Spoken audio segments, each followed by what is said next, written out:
the first question. You have to read with me, do it with me, okay?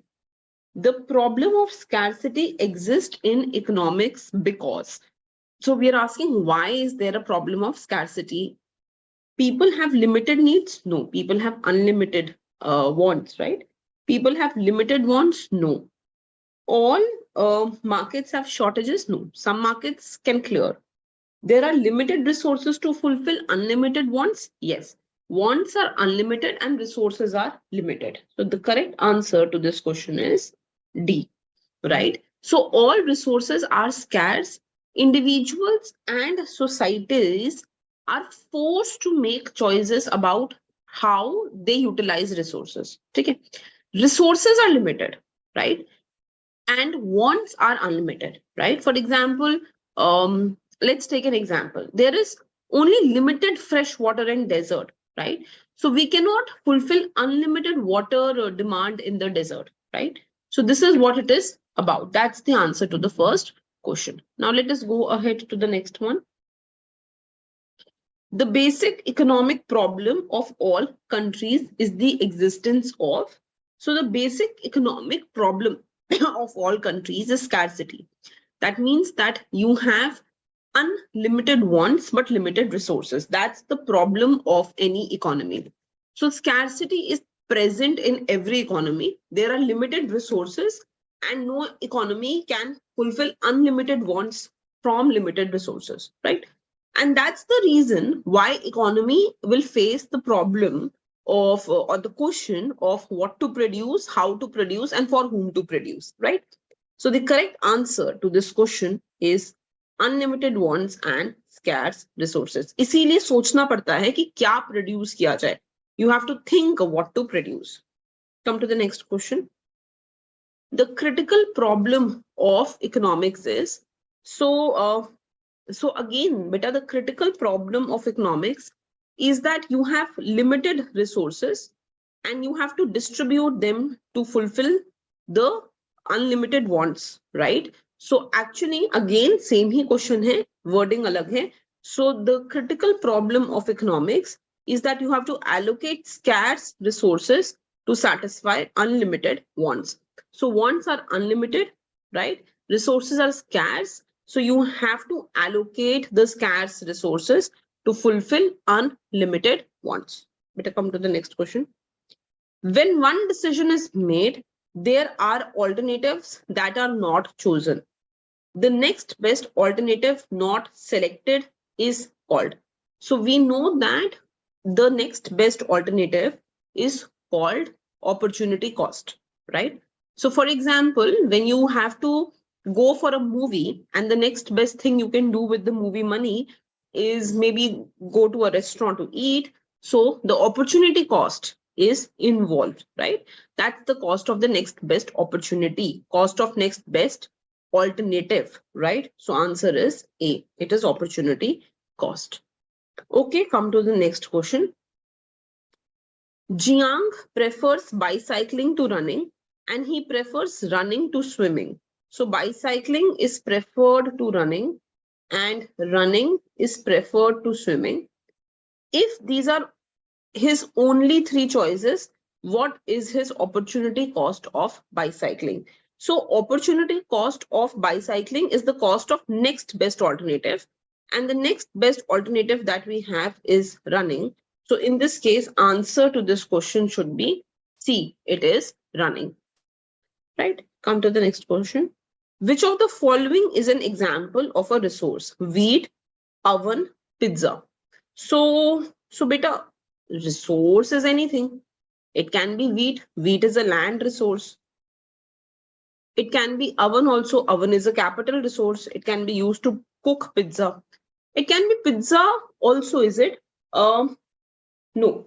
Pizza cannot be a resource actually. Why? Because pizza is the final good. Sorry. Pizza cannot be the resource. It is a final good, right? So resource is something which can be used to make something else. This is wheat, I can make dough for pizza. Oven I can use to bake pizza, but pizza I can't use further, right? So answer to this should be wheat and oven. That means D is the correct answer to this question. Okay, come to the next question. A truck driver receives safety training. What kind of resource has the truck driver acquired? So when you're getting some training, right? Training is always a human capital resource. So you have gone ahead and acquired a human capital resource. Training is always human capital, right? It is related to your productivity, right? Okay, come to the next question. Which of the following situations represents scarcity? Air pollution in a growing economy. Air pollution in a growing economy does not represent scarcity. देखो, air is not scarce, right? Clean air is scarce, but air nahi, right? So no. Floppy disks are no longer being produced. If floppy disks are no longer being produced, then they're obsolete. They're not scarce in nature. They are obsolete. So this is not the correct answer. There is a finite amount of coal in the physical environment. Yes, that is scarcity because coal is actually scarce, right? So, so when is something scarce, right? The definition of scarcity is when something is desired but limited. So once something is desired but limited, that is a scarce resource. So yes, coal is a scarce resource. So answer to this question should be C. Coal is a scarce resource. Okay, come to question number 9. Microsoft finds it difficult to hire enough skilled computer programmers. This statement represents the concept of. So you find it difficult to hire enough skilled computer programmers. That means skilled programmers are scarce in nature, right? They are valuable, but they are scarce. You don't have enough of them. So answer to this should be B, that resources are scarce in nature. Okay, come to the next question. The school cafeteria has pizza, chicken, or cheeseburger for lunch. You decide to have chicken, but if they were out of chicken, you would have chosen pizza. Opportunity cost of choosing chicken is, so when you choose chicken, you are missing out on what? You're missing out on the second best opportunity, which is pizza. So answer to this question is A, that is pizza. Okay, come to the next question. If the supply of all resources were unlimited, then what will happen? So beta, if the supply of all resources is unlimited, then needs and wants would be limited? No. Technological research would no longer be necessary? No. Goods and service would be distributed equally? No. The concept of opportunity cost will no longer be relevant? Yes. By opportunity cost is the cost of next best alternative. But if I have unlimited resources, then I don't have to think about choosing between things, right? If there were unlimited resources, then economies would produce unlimited goods at no cost, right? We would never make choices because we don't have to make choices, right? So if resources were not scarce, there would have been no concept of opportunity cost. So answer to this question is this. There is no concept of opportunity cost in that case. So this finishes topic 1, which is based on scarcity. Let us go to topic 2, beta. Production possibility curve. Okay. Suppose the nation of economy land decides to produce only books and resources. According to the production possibility curve, a book production increases, the production of records will. So we know that production possibility curve is basically going to go ahead and going to, it's like this, right? So if I go ahead and I can only produce books and records, as I increase the production of books, the production of records should decrease, right? So when you move from one point to another, in order to increase the production of one thing, you decrease the production of the other thing, right? So answer to this question should be E, decrease. Okay, come to the next question. What conditions exist if an economy is producing a level of output that is on its production possibility curve. Okay. So if you are on the production possibility curve, you cannot have idle resources. You have used all the resources. सारे resources use कर लिए हैं. Equitable distribution of goods and services not necessary. Even on the production possibility frontier, you can be somewhere here. You can be here. So equitable distribution ho not necessary, right?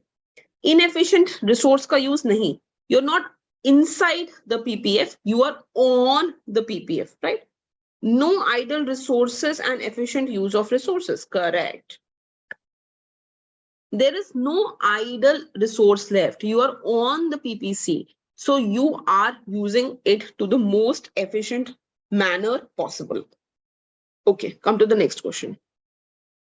A point inside the production possibilities curve represent.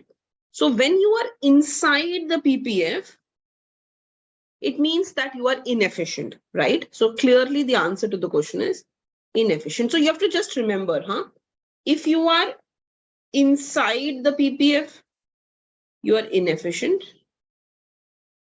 If you are on the PPF, you are efficient. If you are outside the PPF, it is not achievable. So these are the 3 points that you have. Okay, beta, come to the next question. The production possibility curve will shift outwards for which of the following reason? Unemployment rate decreases. So just think about it, It says it will shift outwards. So when unemployment rate decreases, then I cannot shift the curve outward. I can employ more people, but I am not going ahead and I'm not able to go ahead and produce more than what my economy can produce. Are you getting it? You can only go ahead. So basically unemployment, this may seem as a tempting answer to you, but a decrease in unemployment, it will only bring the economy closer to the PPF or PPC. So you may be inside the PPC, and when unemployment decreases, you will become closer to achieving the PPC, right? So unemployment rate decreases cannot go ahead and cannot shift the PPC outwards. This is incorrect, beta. There is significant natural disaster. No. When there is a natural disaster, it cannot go ahead and it cannot shift your PPC outwards. ऐसा नहीं हो सकता ना that you become more efficient, right? And then that you're able to shift your PPC outwards. That's not possible. So this would be an incorrect answer. Okay, come to the third one. Technology improves worker productivity. Yes, that's the correct answer. Only a new technology is able to go ahead and produce more output with the given resources. So if I take cloth here and if I take food here, with better technology, I may be able to produce more cloth, more food, right? So my PPC will shift outwards, right? So the correct answer to this question should be a new technology, which means it is C. Okay, come to the next question. The following 3 questions refer to the following graph of a country's production possibility curve. Okay. What's the question? If one land mover is currently being produced, the opportunity cost of producing the second lawn mover is. So I'm currently here. I'm producing one, I'm at point A. And I want to go to point B. I want to increase its production by 1 unit. How much of rakes would I be giving, beta? 95 minus 85. That's 10. I will be giving 10 to produce 1, right? So the opportunity cost will be 10 rakes, right? Come to the next question. Which of the following combination represents an inefficient level of production? 100 rakes and 5 lawn movers. 100 rakes, 105. So beta 100 rakes and 5 lawn mowers together. This is unachievable. This point A, this is unachievable. Right? Okay, the next part says 95 rakes and 1 lawn mower. That's this point. This is achievable and efficient. So this is not inefficient. This is not inefficient. 85 and 2. 85 and 2, that's here. Again, on the PPF, not inefficient. 70 and 2. 70 and 2, that's here. 70 and 2. This is inside the PPF. So therefore, this is an inefficient level, right? So answer to this question should be D. This is inefficient level. Okay, come to the next question. The best combination of rakes and lawn mowers for this economy is, so now it is asking which is the best combination. But a best combination to nahi bata sakte. All the points that are on the PPF, they are the best combinations, right? They are the most achievable points, right? So you cannot go ahead and think that one is better than the other. I can't go ahead and say that, you know what? I can't go ahead and say that, you know, point A is better than point B or B is better than C. That's not what we do, right? So the best point or the best combination of rakes and lawn mowers, that is something which will be indeterminate with the current information. Okay, come to the next question. On the basis of the above diagram showing an economy's production possibility curve, which of the following statements are true? Let's look at the statement. The opportunity cost of moving from point X to point Y, from point X to point Y, is 25 per rockets. Just think about this. I am moving from point X to point Y, beta. So if I move from point X to point Y, then I am giving up on, this is opportunity cost for what? The opportunity cost of moving from point X to point Y is 25 rockets. This is 25. This is correct.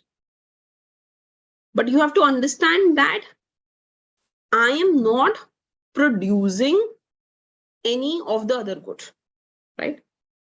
While figuring out opportunity cost, you must calculate how much of a good is being lost to produce more of the other good.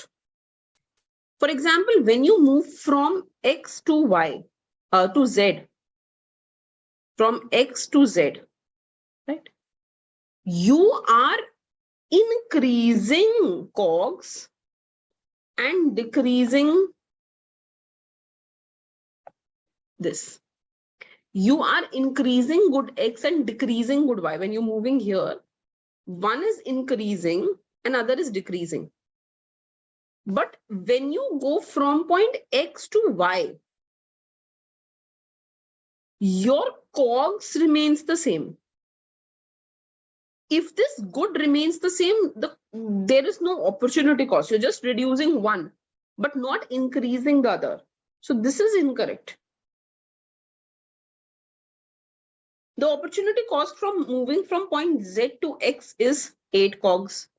Now I'm going, it says Z to X. So when I go from Z to X, I am increasing this per rockets. So when I'm going from Z to X, I am increasing this by how much beta? I'm going from 50 to 75. So I'm increasing this by 25. And how much am I decreasing this with? I am reducing this from 52 all the way to 44. So I'm reducing this by 8. Right? So to produce 25 additional units of this, I have to reduce COGS by 8. So I have to give up 8 COGS for additional 25 units for going from point Z to point X, right? So this statement is correct that when you go from Z to X, you have to give up 8 COGS. But when I talk about opportunity cost, now, it should have been change in one thing due to change in another, right? And ideally, this should have been 25 by 8. That should have been the correct value of this. The opportunity cost of moving from Y to X is 0 COGS. So when I move from Y to X, that's correct. When I move from Y to X, I am able to increase this by 25 units without giving up on a single cog, right? So that's the correct statement. That's correct, right? So answer 3 is correct, right? So it says which of the following statement is true? So Acha, this was X to Z. I thought it's X to Y. The first question was X to Z beta. X to Z. So you're going ahead and you're giving up on 25 sprockets for increasing the COGS production by 8 units. I just thought we're going from X to Y. So in that sense, we will go ahead and we will say that E is correct. E is the correct option, right? Okay. Now let's go to the next question. On the basis of the diagram above, showing an economy's production possibility curve for two goods, what does point F represent? So F is a point that is beyond the PPF. If it is beyond the PPF, you cannot achieve it. It is an unachievable point. So answer to this question should be D. A level of production that is unattainable with current resources. You cannot attain this point with the current resources. Okay, come to the next question.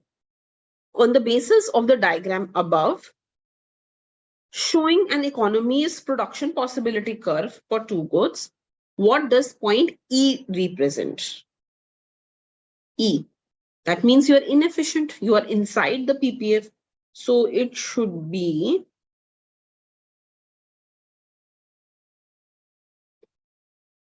point C. Answer C seems correct to us. It is attainable. You can easily attain it. It is inside the PPF, but it is not efficient because you're not on the PPF. So answer should be C to question number 10. Okay, come to the next question. Based on the diagram above, suppose economy is now producing 2 tractors. What is opportunity cost of producing the 3rd tractor? So I'm already producing 2 tractors better. That means I'm here. If I want to produce an additional tractor, I must give up on tomatoes. How many units of tomatoes? 25 units of tomatoes, right? So the answer to this question should be C. 25 tomatoes must be given up to produce an additional unit of tractor. Okay, come to the next question. An economy can be using resources more efficiently when it can increase its opportunity cost, it can distribute equitably, no, it can reduce poverty, no, it can make industrial production more profitable, no, it can make some people better off without making the other people worse off, yes. Answer to this question is E. When you can make more people better off without affecting other people, it means that you have been able to use your resources more efficiently. That's the definition of Pareto efficiency also, right? So you are able to go from a Pareto inefficient point towards a Pareto efficient point. Okay. So beta, that ends your next chapter also. This is the end of this chapter. Right? Now with this, we finish the first unit and we should be moving on to the next unit, which is called it's from your open economy side, comparative advantage, absolute advantage, and specialization and exchange. Okay, so the first question of this is, it says an economy is said to have absolute advantage in the production if what of the following will be true. So beta, when we talk about absolute advantage is simple. You should be able to produce more of the product than the other commodity in absolute terms. So produce the good which is more in absolute terms, which means it should be D, right? It should be D. Produce higher quantity of that good other than the other economy, right? Opportunity cost ko check nahi karne. Don't confuse absolute advantage with comparative advantage. Absolute advantage is a very simple concept. Absolute advantage is just asking which economy can produce more of a good or service. It is not concerned with opportunity cost. Do not confuse yourself. So answer is D. Come to the next question. An economy is said to have comparative advantage in production of a good if now opportunity cost is involved. It is said to have comparative advantage whenever you can produce a commodity with lower opportunity cost. So if I can produce a commodity with lower opportunity cost, that is called comparative advantage. So answer should be A. Produce the good at a lower opportunity cost than the other economy. Okay, come to the next thing. Use the table below to answer the following questions. Okay, so okay. Now let's see this. What is the domestic opportunity cost? Domestic opportunity cost of producing one cell phone in Northland and Southland before specialization and trade. So before specialization, it is asking what is the opportunity cost of producing one cell phone. Okay, let's see at the answer. So Northland can either produce 20 TV or 40 cell phone. 20 TV or 40 cell phone. So I must give up on 20 TVs to produce 40 cell phone. I must give up on 20 TVs to produce 40 cell phone. So answer ho gaya beta, this should be half. So 0.5 TVs. For every cell phone, I just have to give up half a TV. Hai ki nahi? For every cell phone, I must give up half TV. So when I give 10 TVs, I produce 20 cell phones. When I give 20 TVs, I produce 40 cell phones. Southland ko dekho. I must give up on 10 TVs to produce 10 cell phones. So that means 1 TV per cell phone. So answer will be 1. So answer to this question is A beta. 0.5 TVs and 1 TV respectively. Is this clear? Okay, now come to the next part. What is the domestic opportunity cost of producing 1 TV in Northland and Southland before specialization in trade? Ab wo opportunity cost TV produce karne ki pooch raha hai. They are asking the opportunity cost of producing TV. So let's look here. So opportunity cost of producing TV, reverted. You have to give 40 cell phones, then you will be able to produce 20 TVs. That means you have to give 2 cell phone per TV. You have to give 2 cell phone per TV. That means when you give 40 cell phones, you will be able to produce 20 TVs. Better come to the next one. You have to give 10 cell phones to produce 10 TVs. So TVs. So it is going to be 1 cell phone per TV. So the opportunity cost will be 2 cell phone and 1 cell phone respectively. Always remember, whatever you want to produce should come in the denominator while calculating the opportunity cost, right? So answer to this question number 4 should be 2 and 1. That means it should be D. Right? Come to the next question. Achha, here. Use the graph below to answer the following question. What is the domestic opportunity cost of producing one strawberry in Eastern and Westland before specialization and trade? So opportunity cost requires that you are patient in finding the right appropriate ratio. For Eastern, it is asking what is the opportunity cost of producing strawberry. So whatever you want to produce, that should come in the denominator. So whatever you want to produce in denominator. तो बेटा अगर opportunity cost Eastern की निकालनी है, तो strawberry should come in the denominator and radios should come in the numerator. So one strawberry will cost you 20 radios. Buy 10 strawberry. That means it costs you 2 radio per strawberry. This is a little tricky. Try to understand this. It will cost you 2 radio per strawberry. So in each time, the answer should be B. Similarly, look at the Westland. In the Westland data, I will again ask for cost of producing strawberry. I will be producing 30 strawberries or 30 radios. 30 strawberry or 30 radios. I want to produce strawberry in the denominator.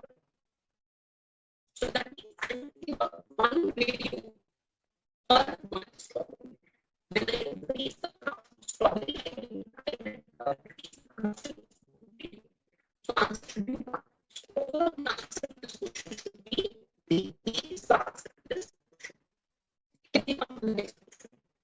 According to the diagram, which of the following statement is best at the statements? Eastern has an absolute advantage in wheat production. Western has an absolute advantage in strawberry production. So let's go ahead and think about it.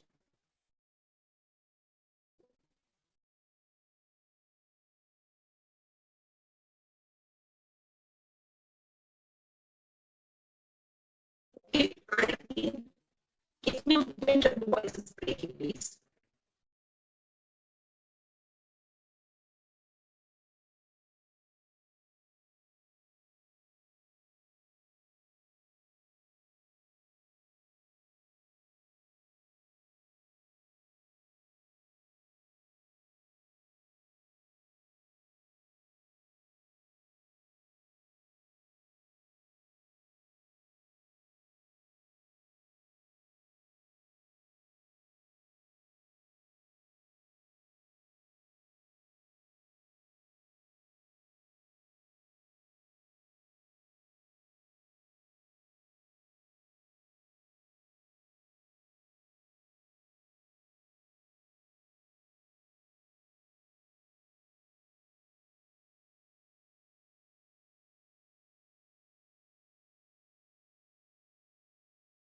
Okay, please give me in the comment section if the voice still breaks, okay?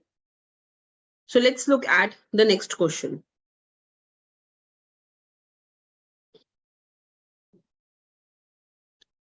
Is it better now? Am I audible now?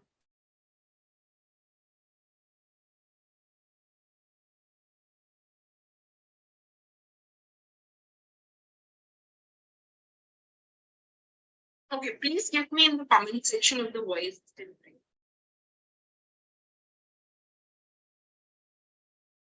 Okay, let's continue.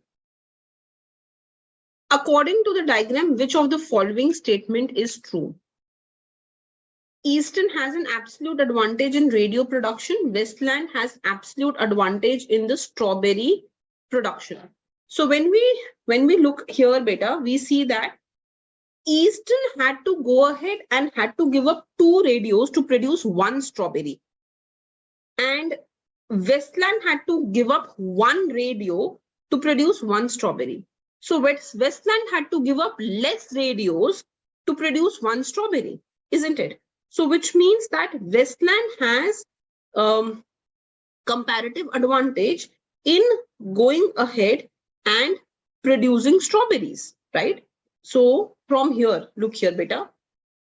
Let's write this down. Westland, this is very important from exam point of view, had to give up 1 radio to produce 1 strawberry. Eastern, on the other hand, had to give up 2 radios to produce 1 strawberry. So production of strawberry takes place better when we talk in the Westland, right? So therefore, Westland has comparative advantage in producing strawberries. Now just look here. Beta, you can only have comparative advantage in one product. You can have absolute advantage in both, but you can only have comparative advantage in one product.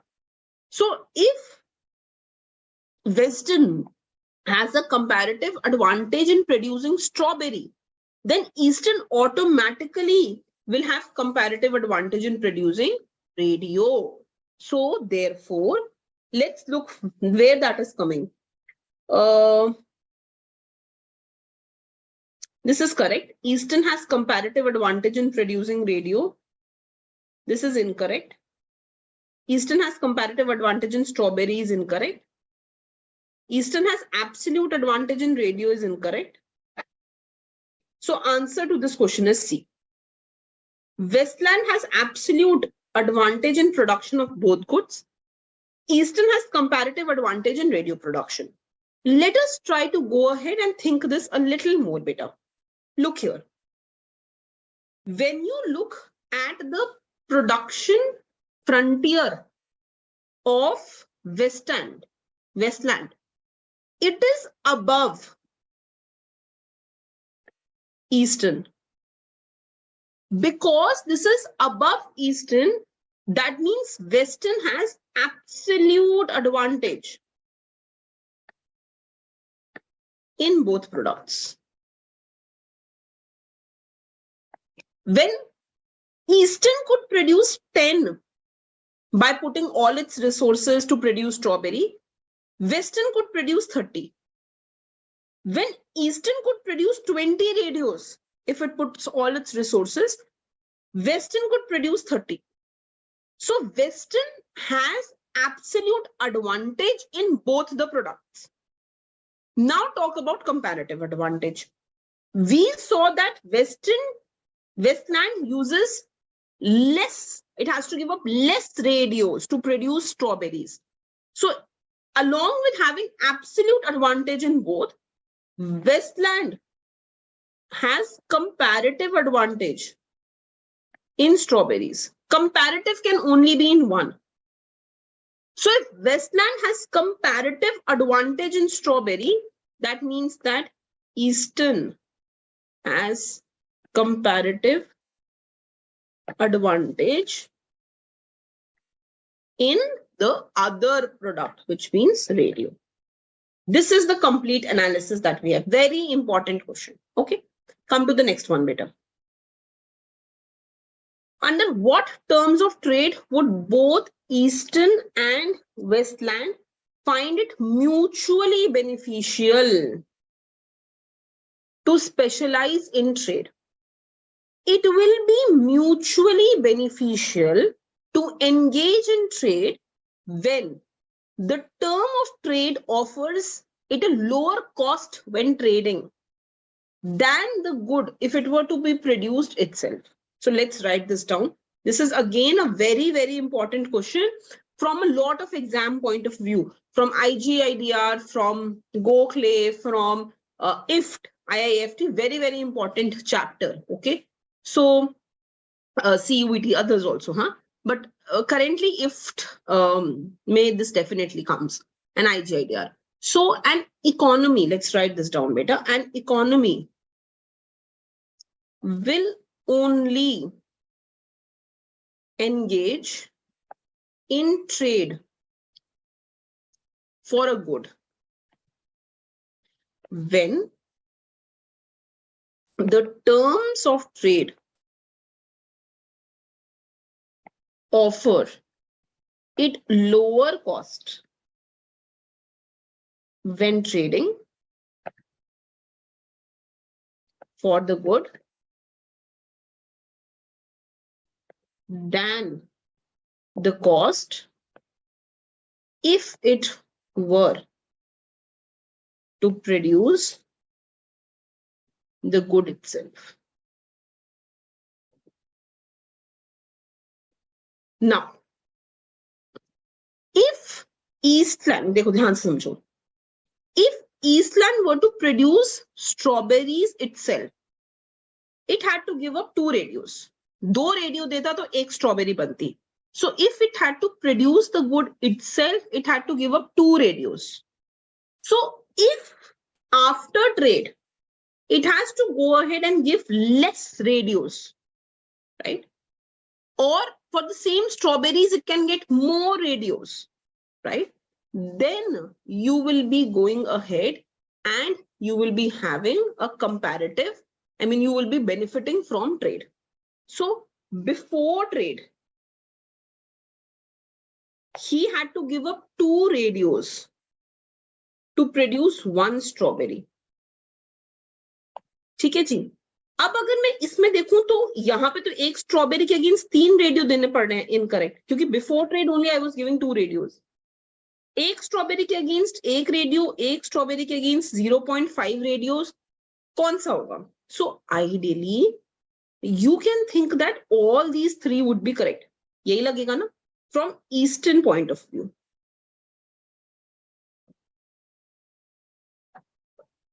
From Eastern point of view, all the 3 are correct. Because before trading, I had to give up 2 radios for 1 strawberry. If I have to give up anything less, I am fine. Now from Westland point of view, but a Westland had to give up, when he gave up 1 radio, he was able to produce 1 strawberry.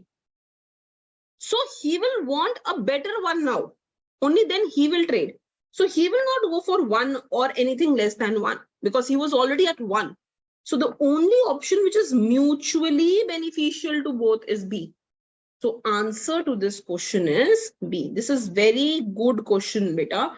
Answer will be B. Okay, come to the next question. The following questions are based on the table below, which indicate labor hours needed to produce a single unit of each of the 2 goods in each of the 2 nations. Okay.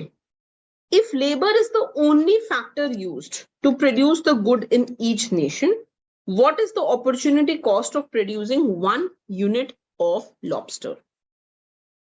This table provides us the hours of labor needed to produce a unit of each good. We must go ahead and we must use the input method to calculate opportunity cost. So just note that I use 10 labor hours to produce 1 lobster or 20 labor hours to produce 1 banana. Now it is asking what is correct. So beta, either I can use labor hours 20 hours to produce 1 banana. So in 1 hour, either I can produce 1/20th banana, or I can use 10 hours to produce 1 lobster. So in 1 hour, I can produce 1/10 lobster. अब दोनों hour 1 hour में आ गए. So either I can go ahead and produce 1 by 20th banana, or I can produce 1 by 10th lobster. Is this clear? Now, the question is asking, what is the opportunity cost of producing 1 unit of lobster? So in order to go ahead and in order to do that, you simply have to go ahead and say that, look, let us just go ahead and divide this, right? So answer will be 1 by 20 divided by 1 by 10. But whatever you want to produce will come in the denominator. So 1 by 20 into 10 by 1. So this will be 1 by 2. That means 0.5 bananas. So the answer to this question for nation A will be 0.5 bananas. This or this. Now come to nation B. Directly bhi kar sakte the, but this is a better way to do it. Okay, now come to nation B. So for nation B, we have either you can use 15 labor hours to produce 1 lobster. So in 1 hour, you can produce 1 by 15 lobster. Or you can use 45 labor hours to produce 1 lobster.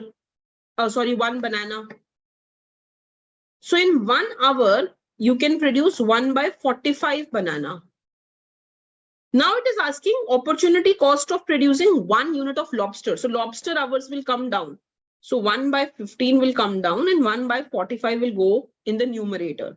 So it will be 1 by 45 into 15 by 1. That means it will be 1 by 3 beta. So 0.33 bananas. That is this. So answer to this question is A. This is the correct answer. A very, very important question. These are the kind of questions that can come in exam, right? Okay, come to the next. The table above indicates labor hours needed to produce a single unit of each of the 2 goods in the 2 nations. If labor is the only factor used to produce the good, which of the following statement must be correct? Okay. So, पहले समझो. देखो absolute advantage में हम directly compare करेंगे. I will not find any ratio. Comparative में हम opportunity cost निकालेंगे. We will find ratios. So first of all let's think about absolute advantage. बहुत क्लियरली विजिबल है that nation A takes 10 hours and B takes 15. So A is taking less hour. 10 is less than 15. No ratio for absolute advantage, beta. So 10 is less than 15. So nation A is taking less hours than nation B. Similarly, A is taking 20 hours to produce banana. B is taking 45 hours. 20 is less than 45. So A has absolute advantage in both the goods because it can produce faster. So one is correct now. A has absolute advantage in both the goods. This is correct, right? So this is correct. B has absolute advantage in both the goods. This is incorrect. Now come to the third point. It's an important one. It says mutually advantageous trade can occur between 2 nations when 2.5 units of lobster are exchanged for 1 unit of banana. So I told you, beta, that mutually advantageous trade can take place only when you have the value between the 2 values. So if you go ahead and you look here, if you just go ahead and you look here, I notice that in case of nation A, beta, nation A is giving half banana to go ahead and produce 1 lobster. So nation A is giving half banana to produce 1 lobster. Nation B is giving 0.33 bananas to produce 1 lobster. So as far as the comparative advantage is concerned, nation B has a comparative advantage in going ahead and producing lobster. Right? So nation B has comparative advantage in producing lobster. समझो बात को, nation B को एक lobster produce करने के लिए सिर्फ 0.33 बनाना देना पड़ता है, बट ए को एक लॉबस्टर प्रोड्यूस करने के लिए 0.5 बनाना देना पड़ता है. So nation B has to give less bananas. He has to only give 0.33 bananas to produce one lobster. एक lobster produce करने की cost कम है nation B में. So nation B has comparative advantage in producing lobster. उसी तरीके से nation A, I said comparative can only be in one. So nation A will have comparative advantage in producing the other good, which is bananas. So nation A will have comparative advantage in banana and B will have comparative advantage in producing lobster. First, make this absolutely clear. You should not have any issue with it. But now come to the third point. Mutually advantageous trade can occur between the two nations when 2.5 unit of lobster is exchanged for one banana. ठीक है, अगर nation B को, अभी तो ये देखो, यहाँ पे I am saying that nation A has to give 0.5 banana for one lobster. If I reverse this, then beta for one banana, nation B will have to give 2 lobsters. Ulta ho gaya, reciprocate. And for one banana, nation B will have to give 1 by 0.33. That means 3 lobsters. तो एक बनाना produce करने के लिए nation ए को 2 lobster देने पड़ रहे हैं और बी को 3. Anything between this, anything between 2 and 3 is mutually beneficial.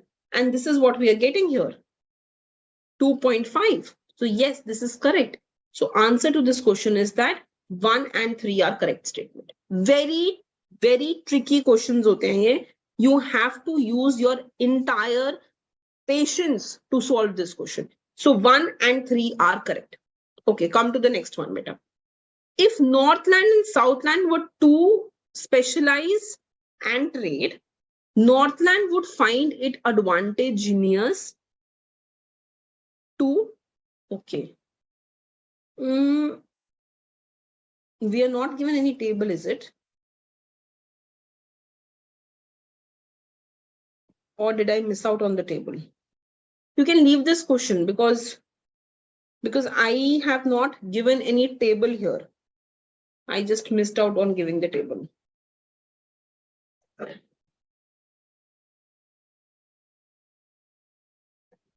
Okay, come to the next chapter beta now. So we have completed comparative advantage chapter. Now let us move on to the next chapter, and this is going to be demand, supply, and market equilibrium. Okay, the law of demand is illustrated when we know law of demand is when you increase the purchase of a commodity when the price decreases. So it should be C. Increase in purchase of cell phone results from lower prices. Right? Come to the next question. If people demand more honey when price of tea falls, then honey and tea are, so you are increasing the demand of honey when the price of tea is decreasing. That means you are using honey and tea together. That means they're complementary goods. So answer to this question should be B. They are complementary goods. Come to the next question. Suppose yams and sweet potatoes are considered to be substitute, holding everything constant. If the price of yam increases, what will happen? So beta, if price of one commodity increases, the demand of other should decrease when they are substitute goods. So answer to this should be A. Demand for sweet potato will increase. Answer is A. Okay, come to the next question. If technological advance occurs that makes the production of cell phone more efficient, which of the following is true? So whenever there is technological advancement, it means that the price of the input will decrease. When price of input will decrease, the supply will increase. So answer to this question should be B. The supply of cell phones will increase. Okay. Come to the next question. A shift to the left of the supply curve can be caused by, so beta, this cannot be the case. This will increase the supply. This is demand side. Increase in cost of producing input. So answer is C. Okay, come to the next question. The following diagram refers below shows the demand and supply of sandwiches per week. At a market price of 7, clearly supply is more than demand. Which of the following will happen? So supply is greater than demand. Whenever supply is more, demand is less, it causes surplus of the commodity. So answer to should be surplus of the sandwiches by how many units beta? 40. ये देखो यहाँ 70 आ रहा है और यहाँ 30. So surplus is 40 units. Right? Come to the next question. Suppose population in an economy were to increase, which of the following would occur? So whenever population increases, demand increases. So demand curve should shift to the right.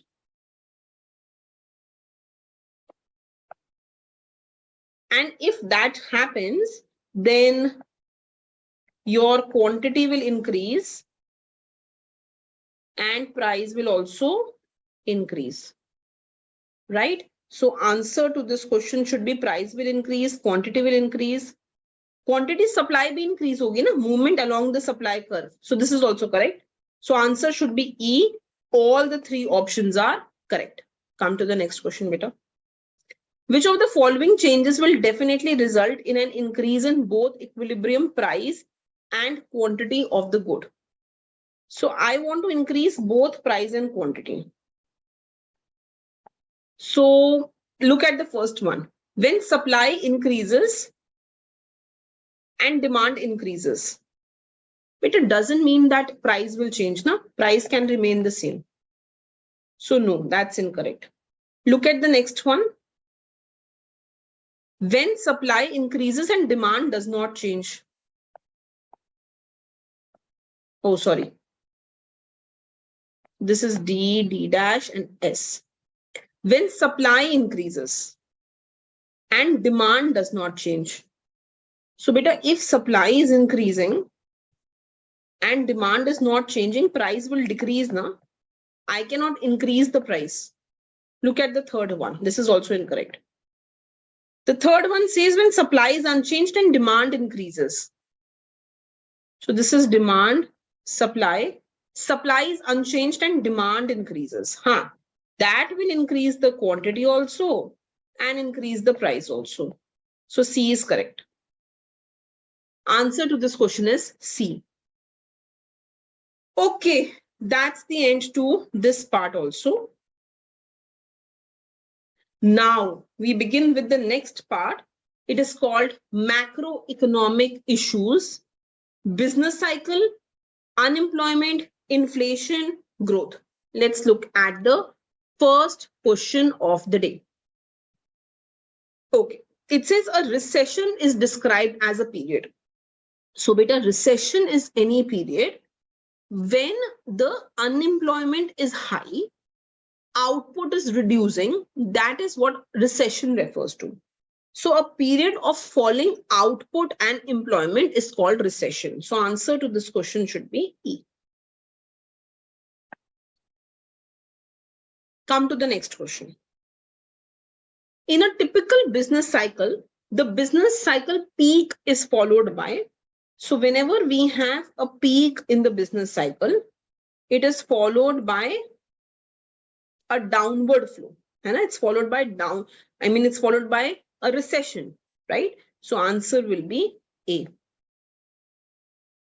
Okay, come to the next question. Use the graph to answer the following question.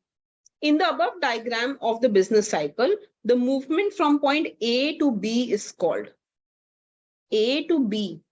The movement, so A is basically, acha, haan, ek aur baat hai, haan. So ideally, the highest point of the business cycle, that is called the peak. That's called the peak. And the lowest point of the business cycle is called a trough.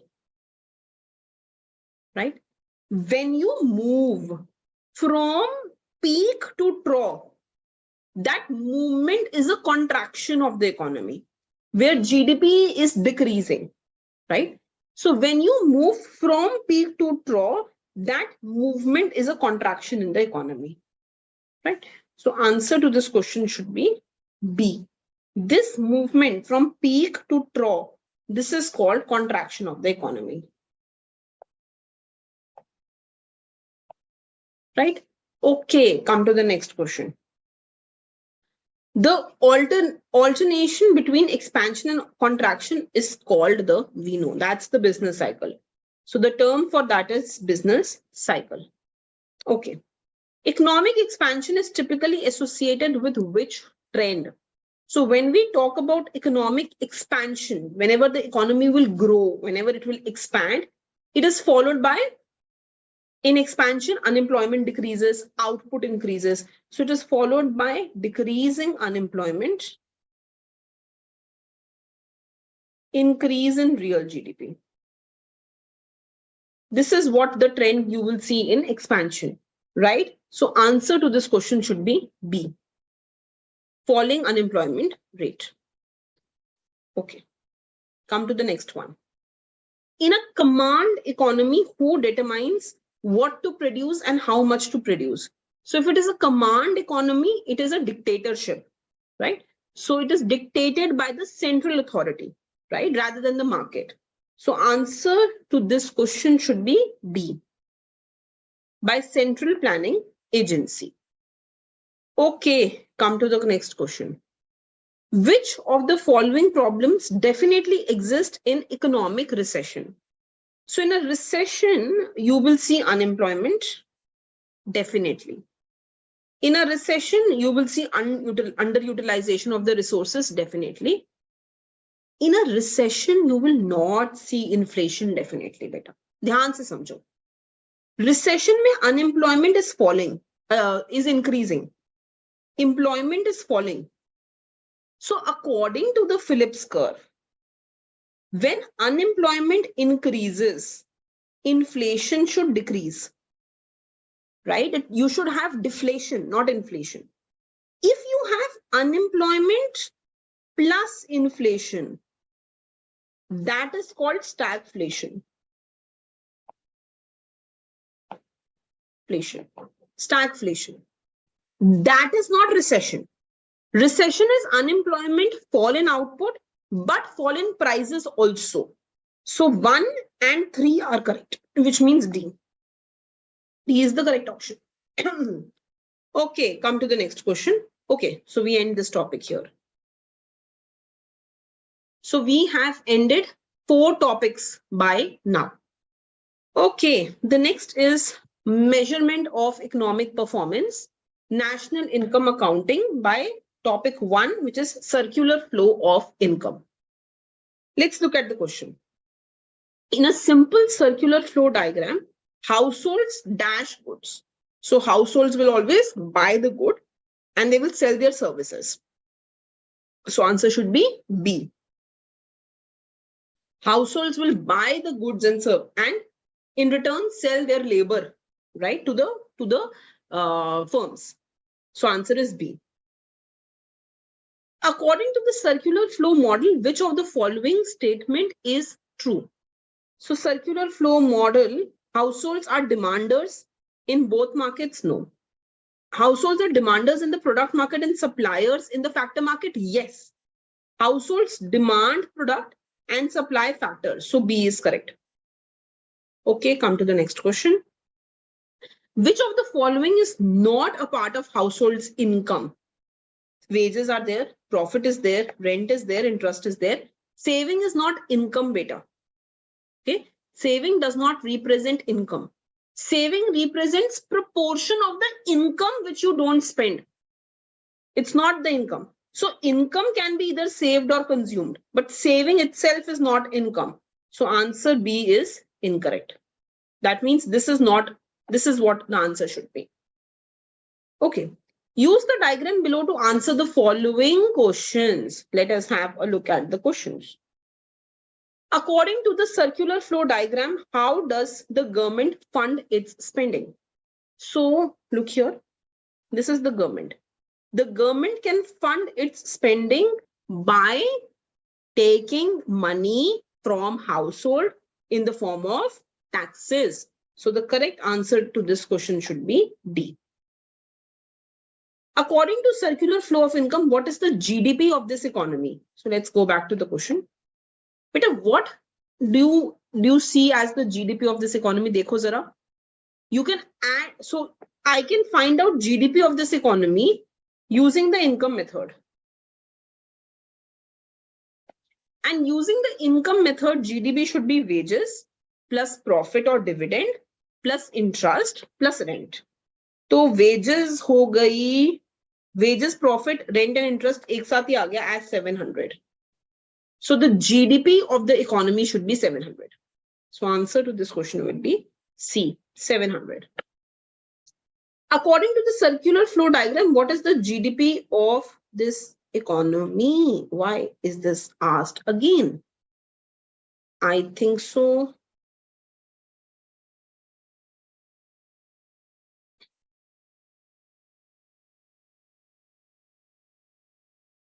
Not sure. Maybe I should have gone ahead and given something else here. GDP is being asked twice. I think so. This should be for some other. Something is wrong. I missed out. I should have asked GNP, or I should have done something else here. So leave this question. Okay, come to the next one. Which of the following economic behavior is considered to be a leakage from the circular flow income? So we know that leakage is the saving. Whenever households save money, that's the form of leakage. So answer will be A. A is a leakage. Come to the next question, beta. Use the diagram below to answer the following questions. According to circular flow diagram, which is true? A household's income equals expenditure. Do you think this is a true statement? That income and expenditure are always equal?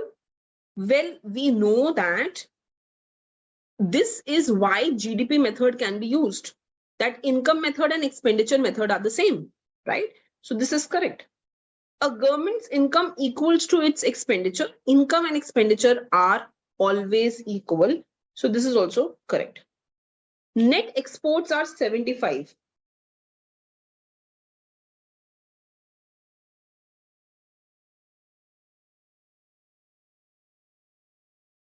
Okay, so if you go ahead and you look at net export should be export minus import, right? It should be export minus import.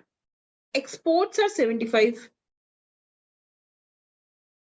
Import is 75. So net export should be 0, na? Export minus import should be 0. So this is not correct. This is not correct.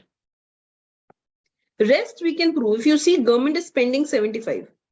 Government earned 100. Government transferred 25. So net earning of government was 75.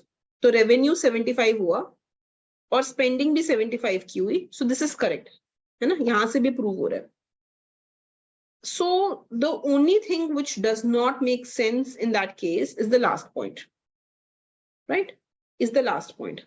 So answer should be 1 and 2 only. C is the answer to this question. Okay, come to the next part. What is, so this is the next topic, beta, GDP. Let's read out the question. Gross domestic product is defined as, we know, C plus I plus G plus NX. So it should be C. Right? Come to the next part. Use the table below to answer the following question. What's the question? What is the GDP in this economy? So GDP in this economy can either, we can either use the expenditure method or the income method. But if I were to go ahead and use the expenditure method, then it will be C 1800 plus I, investment value is not given, so I will just keep it at 0, plus G,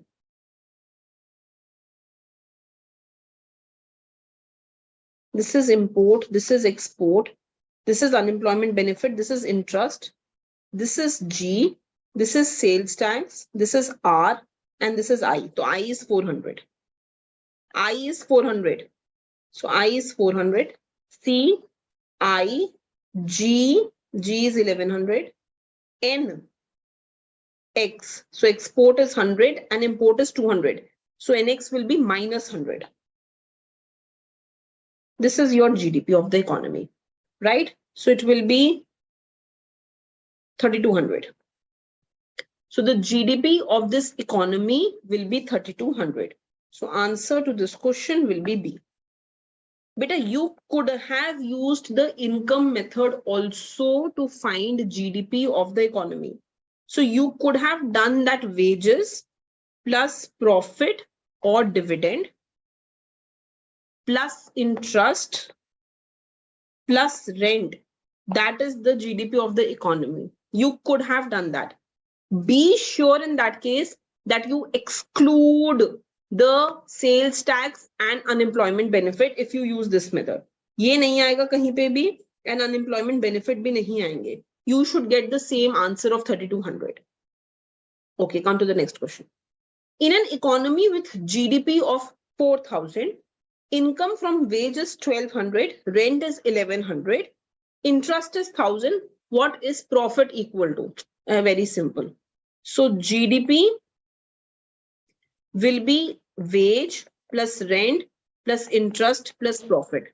So profit will simply be 4000 minus 1200 minus 1100 minus 1000. 3300. So this will be 700. So answer will be A. Okay, come to the next question. Use the table below to answer the following question.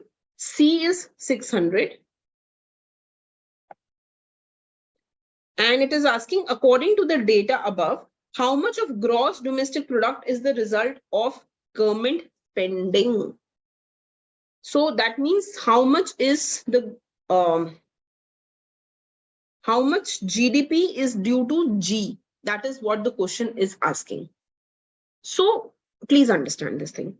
While calculating government spending, one must go ahead and add all the government spending, whether it is local government, state government, or national government. So local government has spent 300 and the federal government has spent 200. So the total government spending that I have, beta, is 500. So G is equal to 500 in this case. That means answer will be E. G is 500. This is what it is asking. Okay, come to the next question.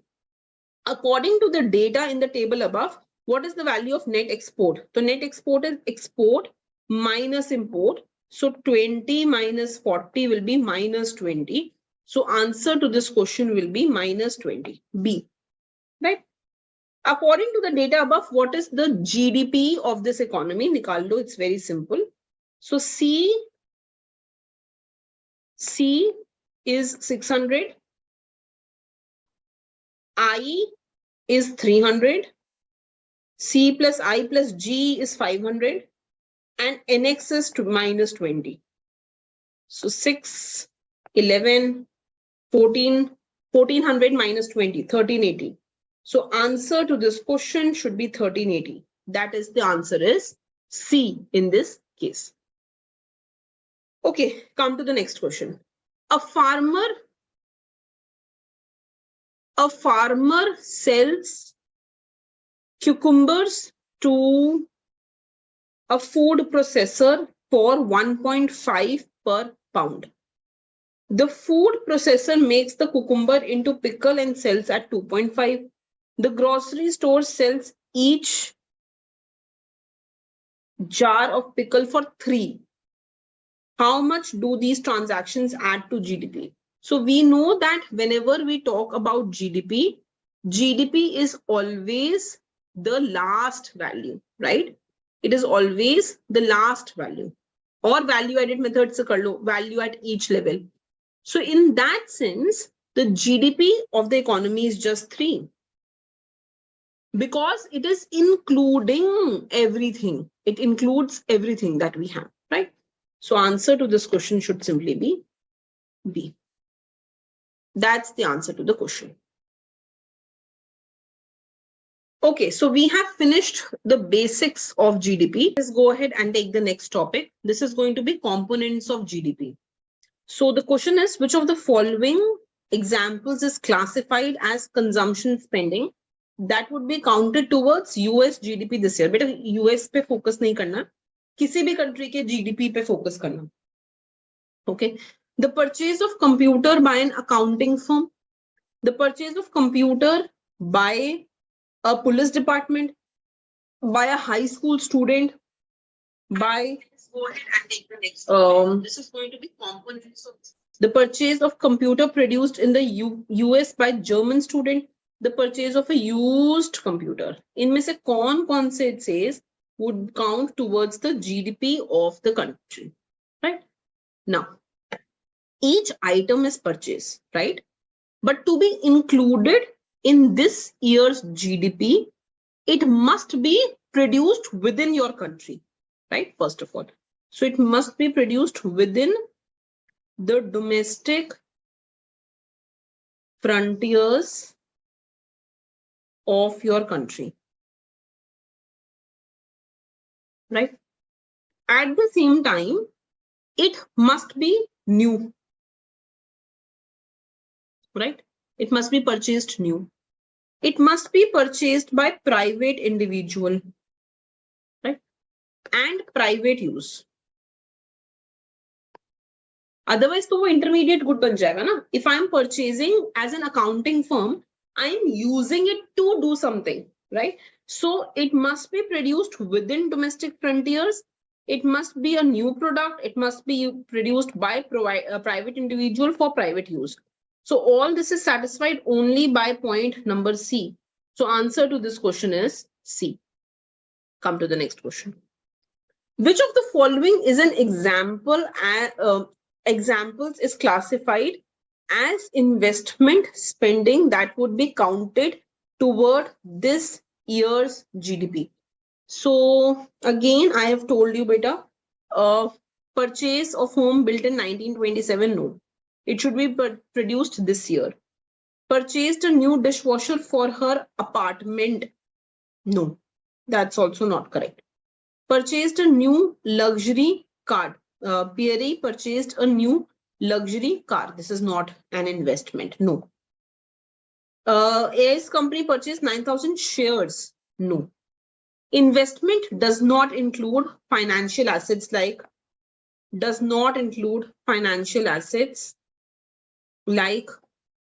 stocks, bonds. ये सब नहीं include होता. It does not include that. So no, that's also incorrect. Damien purchased a new oven for his restaurant. This is investment. So this is the only investment. So beta, what is investment? Investment includes spending on goods used to produce other goods, right? So when you purchase it for your restaurant, you will be using oven for the production of the other goods. So this is correct. This is in fact counted as investment. Come to the next question. Which of the following is not included as part of this year's GDP? Families purchase of a new car, it will be included. Factories purchase of new drill press, it will be included. Child's purchase of school lunch, it will be included. And let's come to the next option. It says college students purchase of a used textbook. No. So answer is D. D will not be included. Used goods are excluded from this year's GDP because they were already counted in GDP in the year that they were produced. Okay, come to the next one. A lawn mower purchased by a private individual is considered to be consumption because it is private, na? Private individual word use ho gaya. So it has to be C, consumption expenditure. It is not I, beta. It is C. Okay. Which of the following transaction would cause increase in nation's GDP? Okay. Grandfather sells his house to his grandson. Na. Used good ho gaya. An auto dealer sells a car from last year's inventory. No. Mrs. Jones buys a share. Shares are not included. Government purchases new computer equipment for use by public school. Yes. So answer is D. Answer to this question is D. Come to the next question. Which of the following transaction is not included in US gross domestic product for the year 2000? Okay. The rent paid in 2000 by tenants in a house built in 1980. No. It is built in 1980, na? So no. The value of old desk sold by an antique shop. Okay. So now, this will be included. Sorry, beta. A will be included. क्योंकि तो rent paid की बात हो रही है. Rent will be included. If the house would have been sold, तो house की value include नहीं करते. Rent will be included. Value of an old desk sold by antique shop, no, that will not be included. So answer is B. Used goods are not included in GDP because they were counted in GDP in the year they were produced. So if this desk was first sold, let's say 1925 at suppose $20, it was counted in 1925's GDP. It should not be counted in 2000's GDP. So that will be incorrect. Come to the next question. An automobile is produced in 2013 but not sold until 2014. How is this automobile counted in GDP? So beta, this automobile should be included in 2013. क्योंकि 13 में produce हुआ ना, so it will be included in 13. But कैसे? It is not sold. मतलब वो inventory है. Inventory should be a part of investment. So it is included in 2013's GDP as an investment. So answer to this question should be B. I hope you have got this point. समझ में आ गया? तो I am saying that it is not sold. मतलब वो inventory हो गया. Inventory is part of investment. At the same time, it is produced in 13. So 13 के GDP में include होना है. So it will be included in 2013's GDP as part of investment. So answer will be B. So this completes this topic, beta. Come to the next topic. Real versus nominal GDP. Let's look at the first question. Real GDP is nominal GDP adjusted for inflation. है ना भाई? Price level. So answer should be C, inflation. Come to the next question. Consider an economy that only produces two goods, record players and headphones. If 5 record players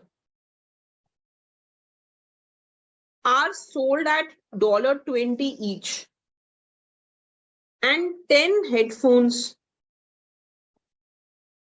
are sold at $10 each, what is the GDP of the economy? But simple है, 5 into 20 plus 10 into 10. So 100 plus 100, that's 200. Right? So answer to this question is B, that's 200. Okay, come to the next question. Use the table below to answer the following questions. So it says 1999 quantity, price, 2000 quantity and price. According to the data in the table, what is real GDP in 2000 using 1999 as the base year? So beta, जो भी base year लेना होता है, whatever you have to take as base year, you will multiply the price of that year. So price लोगे 1999 का. And you're supposed to calculate GDP for 2000. So you will take quantity of 2000. So you will take quantity of 2000 and price of 1999. तो अब देखो ध्यान से, quantity of 2000 and price of 1999. So GDP according to this will be 20 into 10 plus 10 into 10.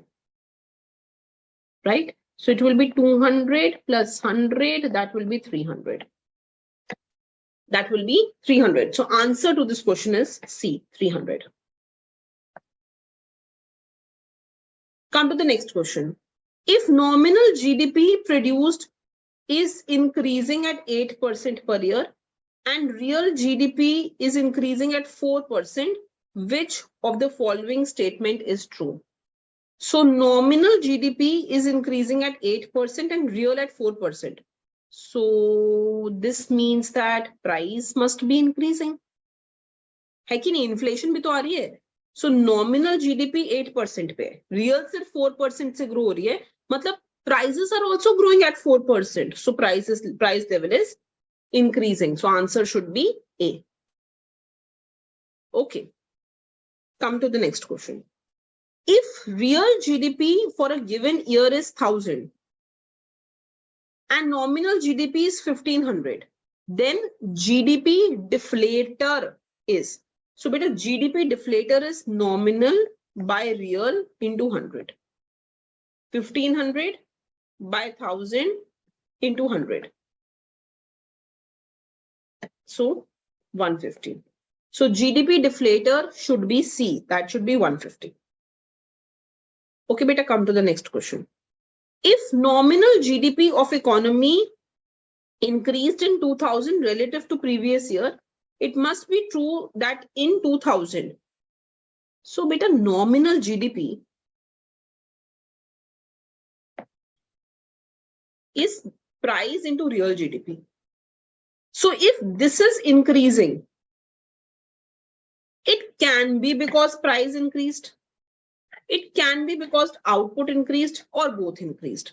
So answer to this question should be A. Price and or real GDP have increased. Answer should be A. Okay. So with this, we finish the topic of GDP.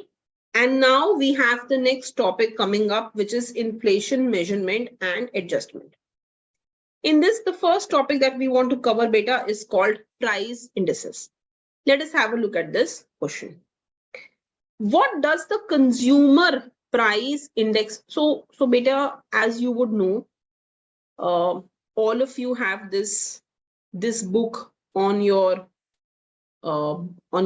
platform, right?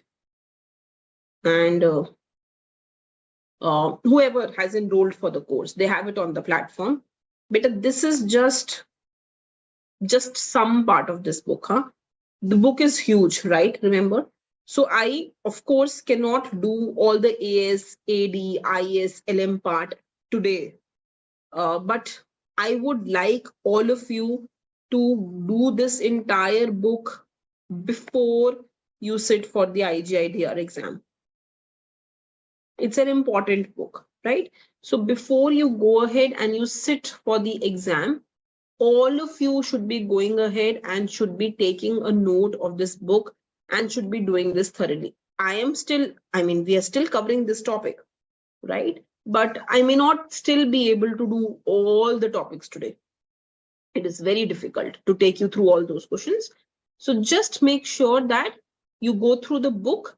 And you know that I have also given a complete descriptive answer of each question right? So you should also go through each and every answer of the question. That will help you learn more about it.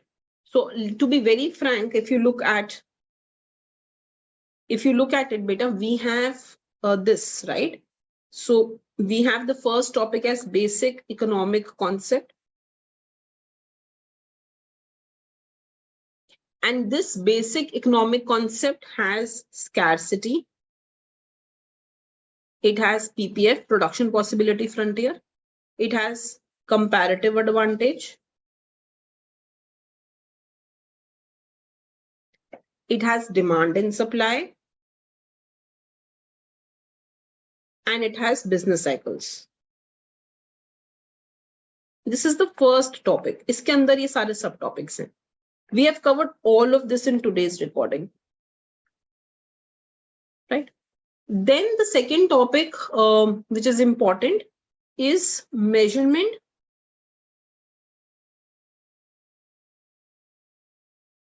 of economic performance.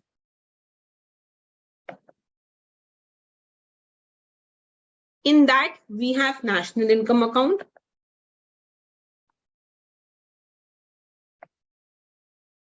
We have inflation. We have unemployment. But I have covered this for now.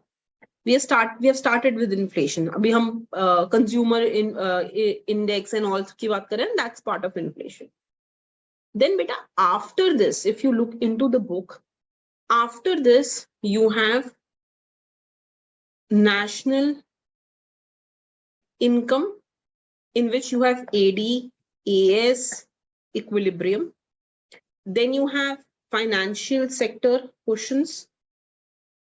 जिसमें demand of money, supply of money, इन सब पे question है. So in which you will find question related to money demand, money supply, loanable markets, central bank properties, right? And then beta, you will see questions related to stabilization policies, right? So if you look further, you will have questions on stabilization policies. हर एक का explanation ना मैंने वहाँ पे अच्छे से दिया है. So fiscal and monetary policy, and then you have the Phillips curve. ठीक है बेटा. Finally, you have open economy, in which you have BOP, foreign exchange market, all of this. You have BOP, foreign exchange market, you have import export, capital inflow, international this. So import, export, these are different chapters. Financial capital flows and exchange rate, something like that.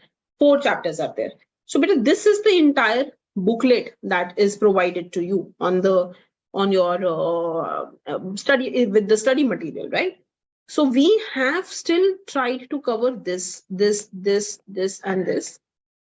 And now beta, we are doing this. I will cover this also today, but then I request you, please do the remaining book today itself, cover it today itself before your exam. Okay, that's what you have to do. Okay, come to the next level beta. So we are on the inflation part. So we are doing price indices. ठीक है जी, क्या कहता है price index? What does the consumer price index measure? So the consumer price index basically is a price of goods and services that the consumers use basically in the urban families. ठीक है, rural भी include होता है, but mostly urban, and it is used as a measure of inflation. So the answer should be C. It is price of specific sample, a basket of goods and services consumed by the consumers. Okay. Come to the next question. Suppose that a typical consumer buys the following quantities of the 3 products in 1999 and 2000. Which of the following can be concluded about the consumer price index from 1999 to 2000? So if I look from 1999 to 2000, note that the quantity is unchanged beta, but the price has increased for some goods. Quantity is unchanged, but the price has increased for some goods. So what can I conclude? I can conclude that definitely when it comes to CPI, CPI should have increased. Now let's calculate let's try to calculate it. So what is the cost of your basket in 1999? The cost of basket is 4 into 10 plus 2 into 15 plus 6 into 5. इसको multiply किए. So what is the cost of the basket? 40 plus 30 plus 30. So 100. What is the cost of basket in 2000? In 2000, the cost of the basket is 11 into 4 plus 15 into 2 plus 6 into 6. So it will be 44 plus 30 plus 36. 110. So the basket price has increased. The same basket costs 10 rupees more now. So 10 divided by base year into 100. 10 kya hai beta? Change. 110 minus 100 is 10. Divided by base year into 100. This gives you 10%. So basket should have increased by 10%. CPI increased by 10%. That's the answer to this question. Answer is C. Come to the next question. The cost of market basket of goods and service is 200 in year 1 and 220 in year. This question is again broken. Okay, come to the next one, beta. Come to, acha, this is here na, in year 2. So year 2 mein it is 220. Okay. If year 1 is the base year, what is the price index for year 1? So beta, price index of the base year is always 100. This is just a confusing question. The base year price index is always 100. So answer is A. Come to the next one. The cost of market basket of good and service is 200 in year 1, 220 in year 2. If year 1 is the base year, what is the price index for year 2? So year 2 ke liye, how will you find? Change in value upon base year into 100. So 220 minus 200 upon 200 into 100. So 20 by 200 into 100. Right? So the answer to this question should be that it is 10% greater. That it is 10% greater. Samajh mein aa raha hai? This value is coming down as 10. So if the base year index is always 100 beta, so it has to be 10 more, right? So next year it will be 110. So answer will be B. Answer will be B, right? Okay, now let's go ahead and do the next question. The cost of market basket of goods and services is 180 in year 1, 240 in year 2. If year 2 is the base year, year 2 is the base year, the price index for year 1 is, so year 2 is the base year, beta. Okay.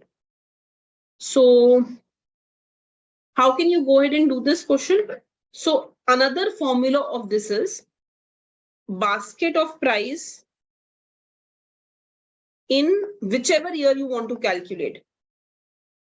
Current year upon price in base year into 100.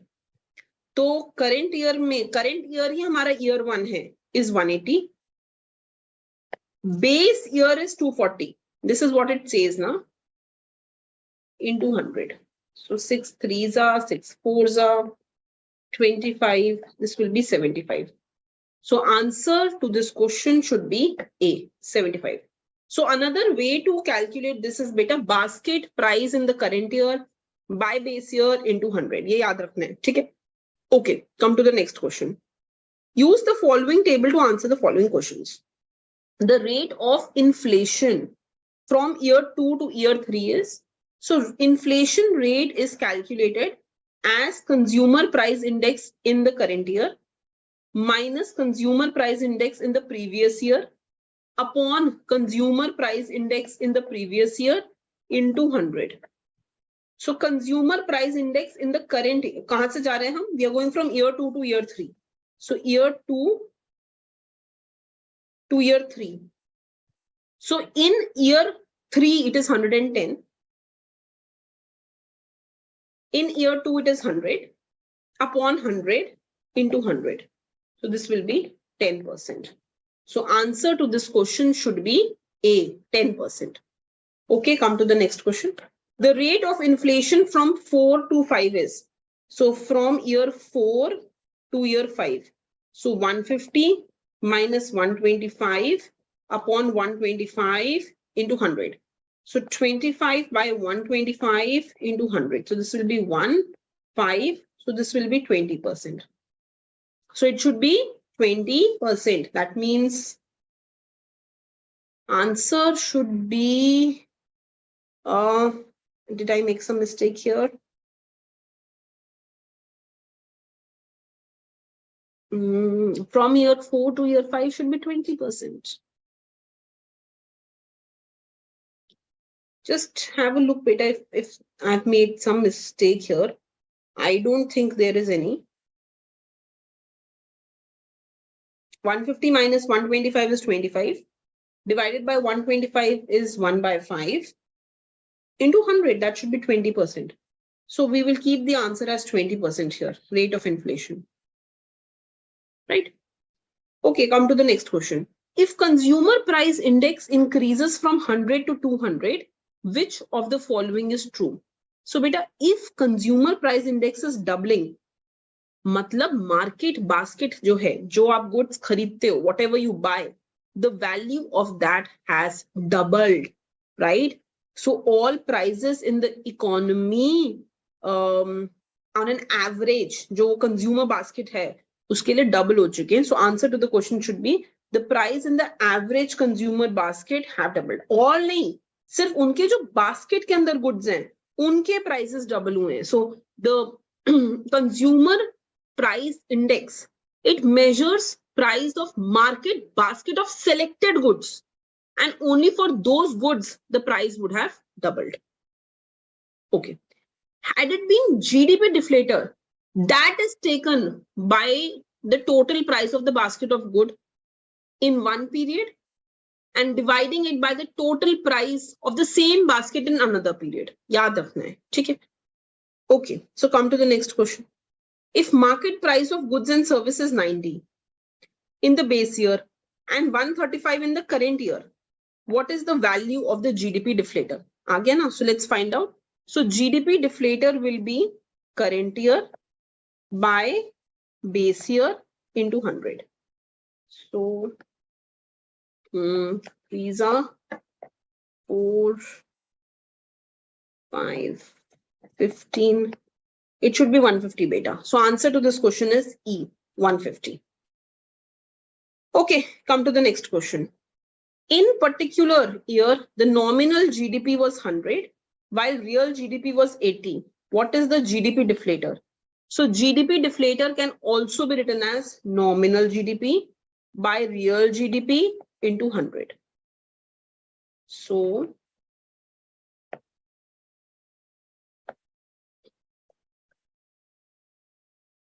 125. So answer to this question should be 125. That's the answer to this question C.